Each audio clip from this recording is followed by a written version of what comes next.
반갑습니다. 저는 청년부 성기는 금교준 목사입니다. 오늘 말씀의 제목은 누구도 설득할 수 없는 사람, 누구도 설득할 수 없는 사람입니다.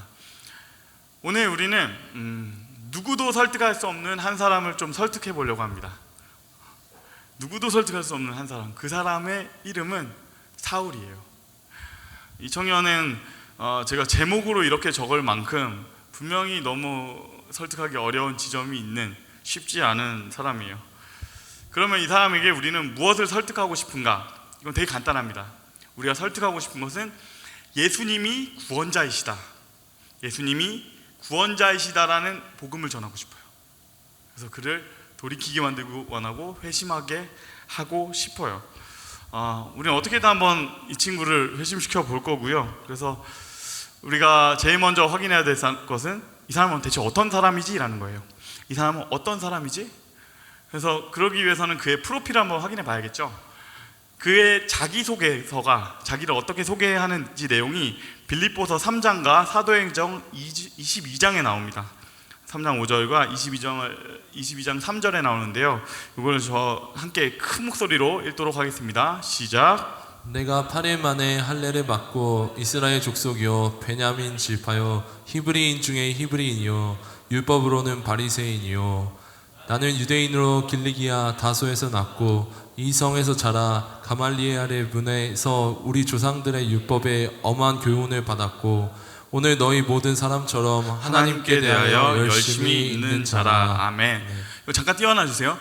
지금 하이라이트된 부분들을 이렇게 보시면은 알 수 있는데, 나는 유대인 중에 유대인이고 그리고 가말리엘 문화에서 공부한 바리새인이다, 바리스파 율법 학자였다 라고 이렇게 자기를 소개하고 있어요. 이거는 우리에게 조금 더 익숙한 말로 바꾸자면 나는 명문대 출신의 엘리트였고 나는 출세가도를 달리고 있는 사람이었다, 난 출세길이 보장된 사람이다 라는 것이에요.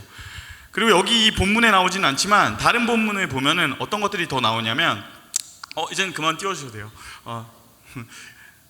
다른 본문에 나오는 내용들은 뭐 이런 거예요. 그는 일단 유대인 중에서는 별 몇 없는 로마 시민권을 가진 사람이었다, 로마 시민권을 가진 로마 시민이었다라는 게 있고요. 그리고 또 그는 3개 국어를 할 줄 아는 사람이에요. 첫 번째로는 헬라어 할 줄 알고, 그리고 히브리어 할 줄 알고, 그리고 아람어도 사용할 줄 아는 국제적인 인물이었다. 이것들을 보면 우리가 알 수 있죠. 이 프로필을 보면 우리가 어떤 감이 좀 생길 것 같은데, 이 사람 설득하기 쉽지 않겠는데? 이 사람 설득하기 쉽지 않겠는데? 라는 생각이 듭니다. 왜냐면 그는 지금 너무너무 성공적인 커리어를 만들어가고 있는 청년이고요. 그리고 그는 이 커리어가 성공적인 걸 넘어서 이렇게 잘 되고 있다 보면 내 길은 틀리지 않았어 라는 확신이 있는 사람인 거죠. 내가 뭘 바꿔야 돼? 난 지금대로만 그대로 가면 되는데 라는 생각을 할 만한 사람이란 거예요. 그리고 거기에다 하나 더해서 지금 그가 바리새인이라고 했잖아요. 그는 그 성경을 공부하는 율법 학자였다라는 얘기입니다. 그가 율법 학자였다라는 얘기는 그가 분명히 이 유대교에서 다른 쪽으로 나의 신학을 바꾸기가 어려울 것이다, 그의 신학이 굉장히 확고한 어떤 지점에 있을 것이다, 설득하기 쉽지 않을 거예요. 그렇지만 이게 다가 아닙니다. 이 사람을 설득하기 가장 어려운 이유는 하나 더 따로 있어요. 그 이유는 뭐냐면 그가 교회의 적이라는 사실입니다. 그는 초대교회의 적이었다. 그게 가장 큰 어려움인데요. 이것을 사도행전 22장 4절과 5절에서 보시면 확인이 됩니다. 이거 함께 읽겠습니다. 시작. 내가 이 돌을 박해하여 사람을 죽이기까지 하고 남녀를 결박하여 옥에 넘겼노니 이에 대제사장들과 모든 장로들이 내 증인이라. 아멘. 이 사울은 교회를 박해하고 성도들을 체포해서 감옥에 가둔 청년입니다. 거기다가 사람을 죽였대요. 이거는 뭘 의미하고 있는 거냐면 지금 스데반의 죽음에 그가 관여되어 있다는 얘기고요. 그리고 이후에 이어지는 예루살렘 교회를 점점 이렇게 더 흩어버리는데, 교회를 완전히 전멸시키는데 그가 굉장히 집중되어 있다라는 얘기예요. 그리고 그냥 좀 다른 본문들을 보면 더 확인할 수 있는 것은 그는 지금 예수님을 죽였던 사람들이 있어요. 대제사장들, 장로들, 그 유대교 지도자들, 그 사람들에게 있어서 행동대장 역할을 하는 젊은이였다. 청년 위원 같은 그런 역할을 하는 사람이었다. 그러니 어때요? 다가가기가 너무 무서워요. 너무 무서운 청년이죠. 너무 무서운 청년이고, 지금까지 나왔던 이 배경들을 본다면 와, 이 사람 설득하는 거 거의 불가능에 가깝겠는데, 이 사람 설득하기 어려울 수 있겠는데 라는 생각이 듭니다. 근데 반대로요, 이런 오기도 생기죠. 이 사람을 그렇다면 설득해낸다면 우린 누구도 설득할 수 있겠다. 이 사람을 설득해낼 수 있다면 우린 누구도 설득해낼 수 있겠다. 그래서 우리는 꼭 그를 설득하고 싶습니다. 그러면 이 사람을 설득하려면 뭘부터 해야 될까요? 아무것도 없이 밑바닥에서 시작할 수는 없죠. 먼저는 그래서 뭘 할 거냐면 공부를 한번 해보려고 합니다. 그건 뭐냐면 당대에 가장 유력했던 설득의 이론을 한번 볼 겁니다. 당대에 가장 유명했던 설득의 이론을 한번 같이 공부할 건데요. 당대에 가장 유명했던 설득 관련된 전문가, 설득 전문가는 누구냐면 아리스토텔레스입니다. 철학자 아리스토텔레스는요, 이 세 가지를 말하는데요. 로고스, 그리고 파토스, 그리고 에토스. 로고스, 파토스, 에토스, 이 세 가지를 제시합니다. 이거는 요즘도 계속 연구되고 있는 유효한 학문에 가까워요. 그래서 여전히 연구되고 있는 설득의 기술이고, 여기에 대해서 연구되고 있다. 지금 이렇게 말 듣자마자 막 뭔가 마음 어렵잖아요. 로고스는 뭐고 파토스는 뭐고, 괜찮다. 이거 어렵지 않아요. 지금 마음이 약간 다쳐가는 걸 보고 있는데, 여러분 그렇지 않아요. 공부하는 거 아니에요. 좀 편안하게 들을 수 있을 정도예요. 이거 같이 한번 들어보시죠. 첫 번째, 로고스는 이성이에요. 이성. 이거 너무 당연하죠. 사람은 지적으로 이해가는 말, 합리성이 있는 말, 논리가 있는 말에 설득됩니다. 그러기 위해서는 뭐가 있어야 되냐면 인과관계가 분명해야 되고요, 근거도 있어야 돼요. 그리고 그런 것들이 잘 갖춰졌을 때 사람은 좀 그 말에 설득이 될 수 있겠죠. 그리고 두 번째 요소는 파토스. 파토스는요, 감성입니다.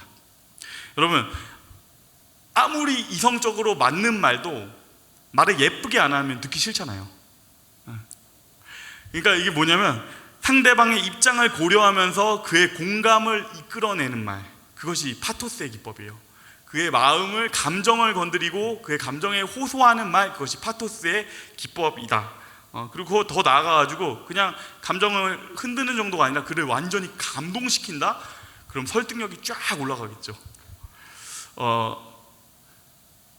로고스와 파토스, 이거를 지금 방금 전에 말한 것처럼 이론으로만 들으면 조금 약간 막연하게 생각이 될 수 있으니까 이거를 더 와닿게 한번 간단한 방법으로 한번 설명을 해볼게요. 뭐냐면 여러분한테 그래요, 이렇게 합시다. 여자친구가 차 사고가 났어요. 갑자기 전화가 와요. 저 화면에 좀 있게 해주시겠어요?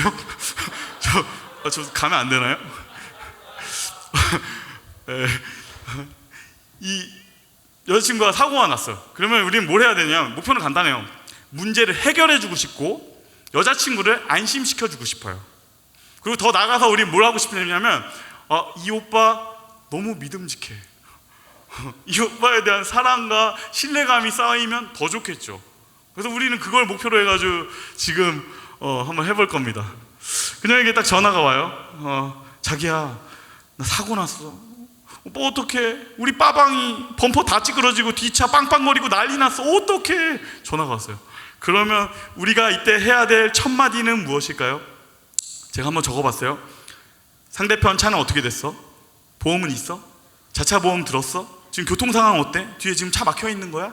아니면 지금 당장 보험사에 연락해. 레카 오면 절대 못 만지게 해. 여러분, 이것이 로고스적인 접근이에요. 이성적인 접근. 여러분, 이게 필요할까요? 안 필요할까요? 너무 필요해요. 이거 진짜 맞는 말들이고 꼭 필요한 것들이에요. 근데 여러분이 지금 들으면서 웃었다는 것은 뭔가 부족하다라는 것을 느꼈던 것이죠. 로고스, 너무 중요한 이성적인 해결책, 너무 중요하지만 그것만으로 설득이 안 되는 지점이 있다. 그게 아니라 그가 첫 번째로 첫 마디로 했어야 되는 말은 무엇일까? 이거 제가 적어봤어요. 자기야, 몸은 괜찮아? 지금 엄청 놀랬지? 나 지금 갈게. 전화 끊지 마. 내가 가면서 통화할 테니까 거기 딱 기다리고 있어. 전화 끊지 말고 나 갈 때까지 기다려. 여러분, 이것이 파토스입니다. 감동이 있는 것이죠. 이성적으로 생각해보면요, 이거 필요가 없어요. 의미가 뭐가 있어요? 제가 가가지고 뭘 해결을 하겠어요? 내가 가는 게 무슨 의미가 있어요? 내가 거기 가가지고 있는 건 아무 소용도 없어요. 그냥 남자친구는 필요 없고요. 1분이라도 더 빨리 경찰이 오거나 보험사 직원이 오는 게 훨씬 더 맞겠죠. 그러나 그렇지 않죠. 감정적으로는 이 오빠가 내가 가장 힘들 때 달려와 주고 있어. 그 오빠가 있다는 것, 그것이 나의 마음을 얼마나 행복하게 해주고 나를 설득해내는지 몰라요. 그래서 그렇게 이 두 가지가 합쳐졌을 때 지금 당장 달려오는 이 오빠 너무 고맙고 믿음직해. 그래서 로고스의 파토스가 더해졌을 때 그녀는 당신에게 설득이 되었다. 이렇게 볼 수 있겠죠? 여러분, 한 가지가 더 남았습니다. 로고스와 파토스는 좀 이해가 되셨죠?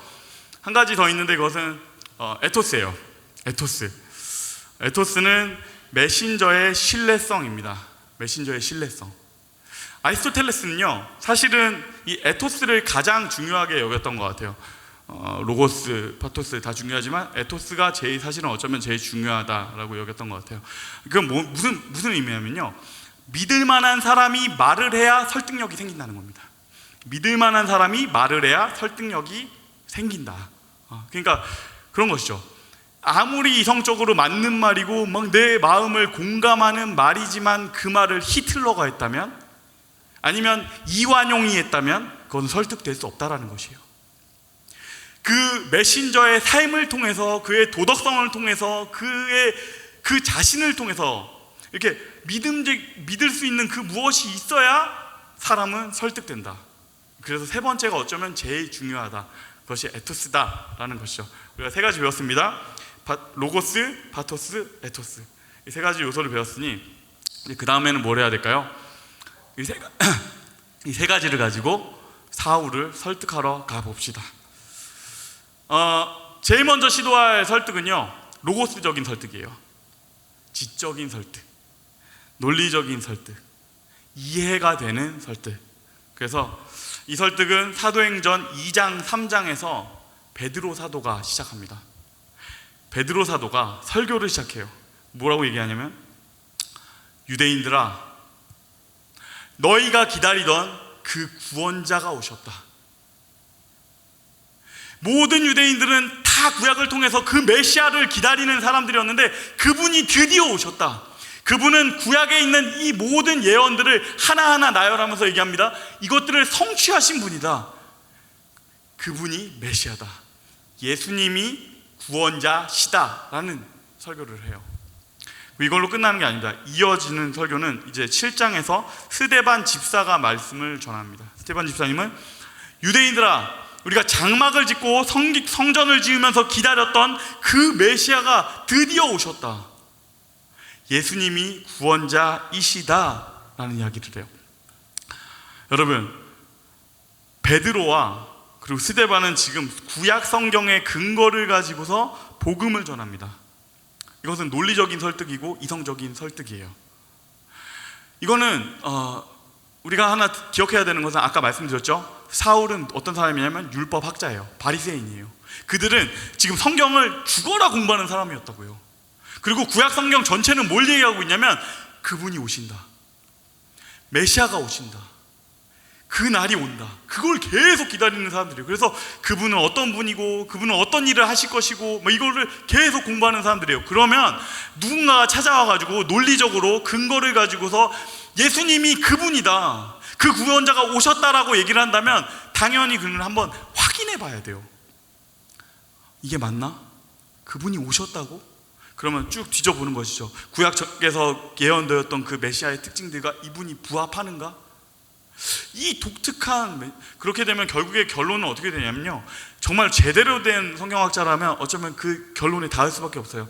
아, 이분이 그분이 맞다. 구약 성경에서 말하고 있는 굉장히 독특한 메시아가 있는데, 이해할 수 없는 면을 가진 그 독특한 메시아가 있는데 그분의 모습과 딱 부합한다.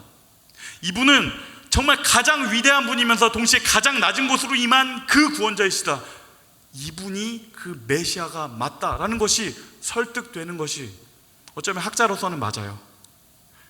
그런데 여러분, 사도 바울이 아직 아니죠. 사울이 여기에 대해서 설득이 되었을까요? 죄송하지만 여기에 대해서 그는 설득되지 않았습니다. 그 어떤 위대한 설교도 이 사울의 마음을 돌리지 못했어요. 그는 스데반의 죽음을, 그 말씀을 전하다 죽었거든요. 마땅한 것으로 여겼습니다. 로고스로는 안 됐다. 그럼 두 번째를 도전해야겠죠. 두 번째는 파토스적인 설득입니다. 파토스적인 설득. 두 번째 시도는 그건 뭐냐면, 파토스적인 그가 시도하는 설득은 기적입니다. 놀라운 기적들을 베드로 사도가 사도행전에서 행해요.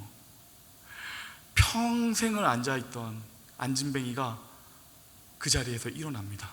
그 사람 어떤 사람이냐면요, 성전에 있는 한 문 앞에서 40년 동안 구걸만 하던 사람이에요. 왜냐하면 날 때부터 못 걷는 사람이었으니까.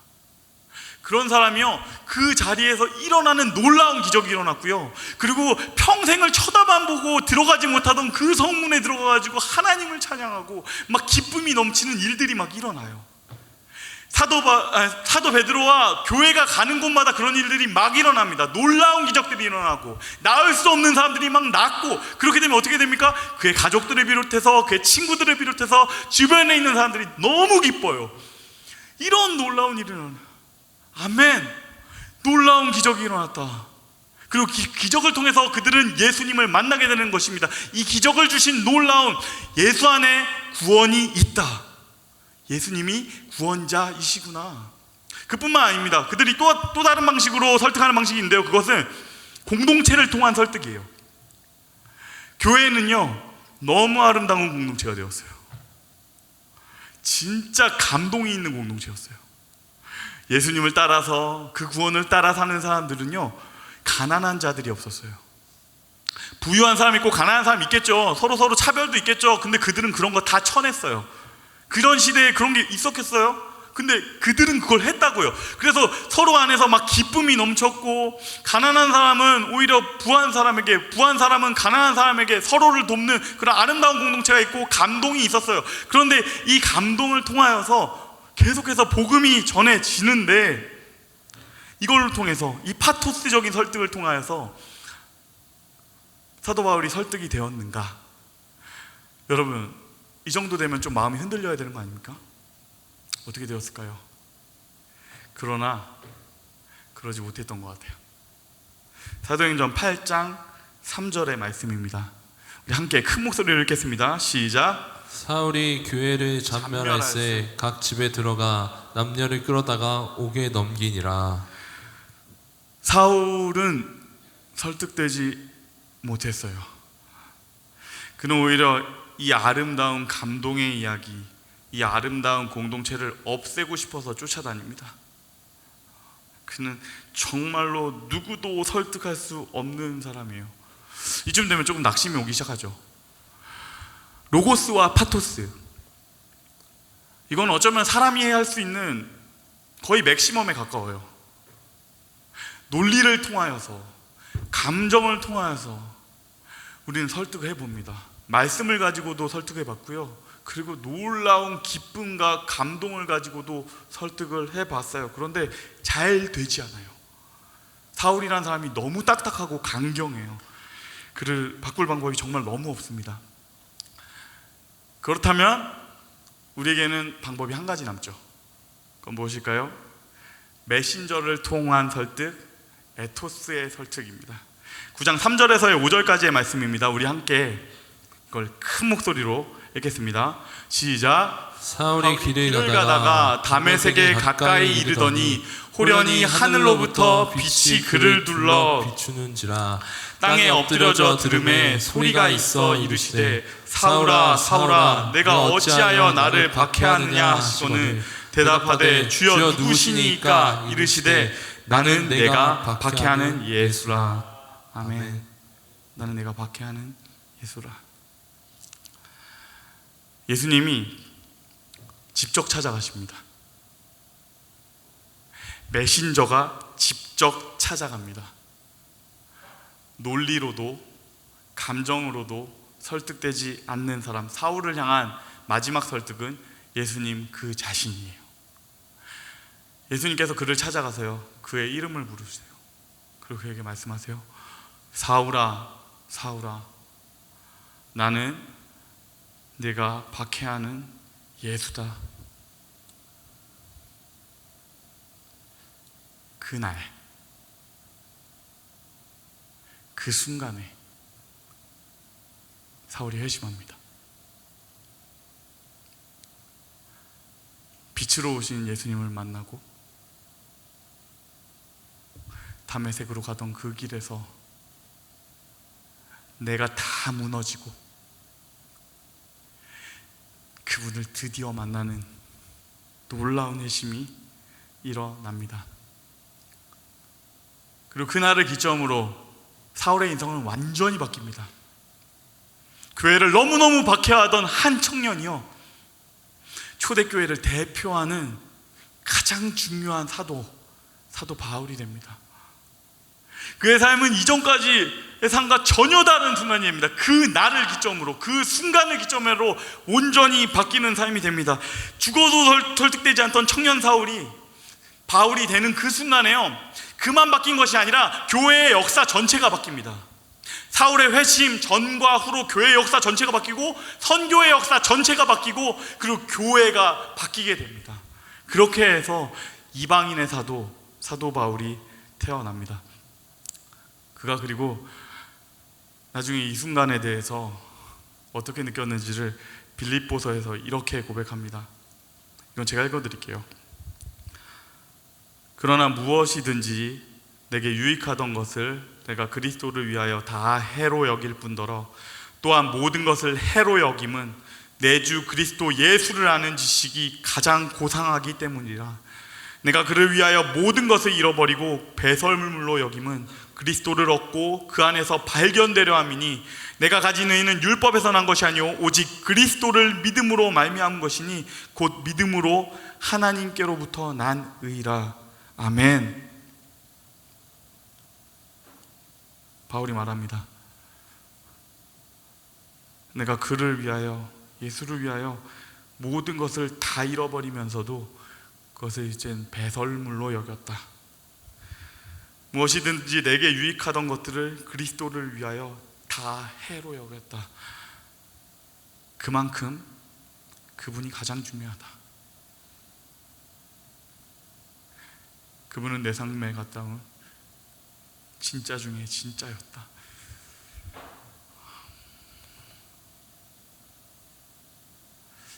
예수님을 만난 사람이라면 모두 다 이런 고백을 하게 됩니다. 예수님을 정말로 뜨겁게 만나본 사람이라면 그 고백을 하게 돼요. 그분을 만나는 순간 알게 돼요. 이분은 너무 좋다. 이분은 내가 생각하는 그 이상의 위대한 분이다. 이분은 내가 생각하던 그 이상의 아름다운 분이다. 그리고 너무나 위대하고 선하고 모든 것을 다 가지신 분이다. 그런데 그분이 나를 사랑하셨다. 그러니 나는 그를 따르지 않을 수 없다. 그분은 진짜 중에 진짜다. 그분은 나를 자유케 하신다. 예수님을 정말로 만난 사람들은 그분 앞에 항복하지 않을 수 없어요. 사랑하는 여러분, 이 자리에 앉아 계신 모든 회심한 청년들에게는 사도 바울의 그 날이 있었을 것입니다. 내 삶 모두를 이분께라면, 내 삶 모든 것보다 더 귀한 이분을 만난다면 뭔가 다를 것 같다. 내 삶 전체가 바뀌는 그날이 있었을 것입니다. 그리고 그 순간에요, 우리는 변합니다. 말씀을 맺겠습니다.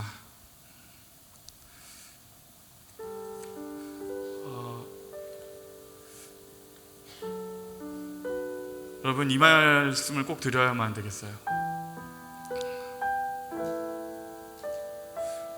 오늘 이야기는 그냥 단지 사도 바울의 이야기로 끝나는 건 아닙니다.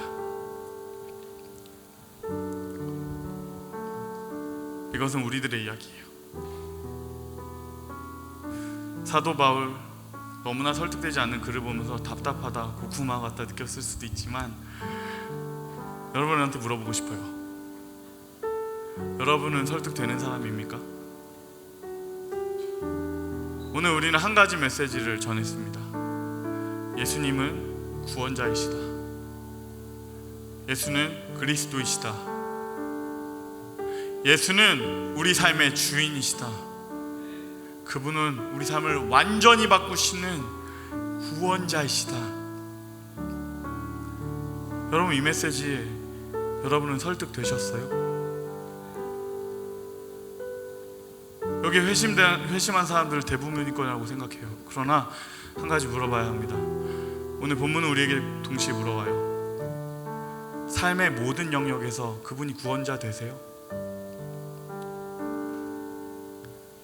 여러분은 삶의 모든 영역에서 그분을 주인으로 모시고 있습니까? 주님은 오늘도 우리를 설득하십니다. 말씀을 통해서 설득하시고요, 감격과 감동을 통해서 설득하시고요, 그리고 그분 자신 성령 하나님의 임재를 통하여서 우리를 설득하십니다.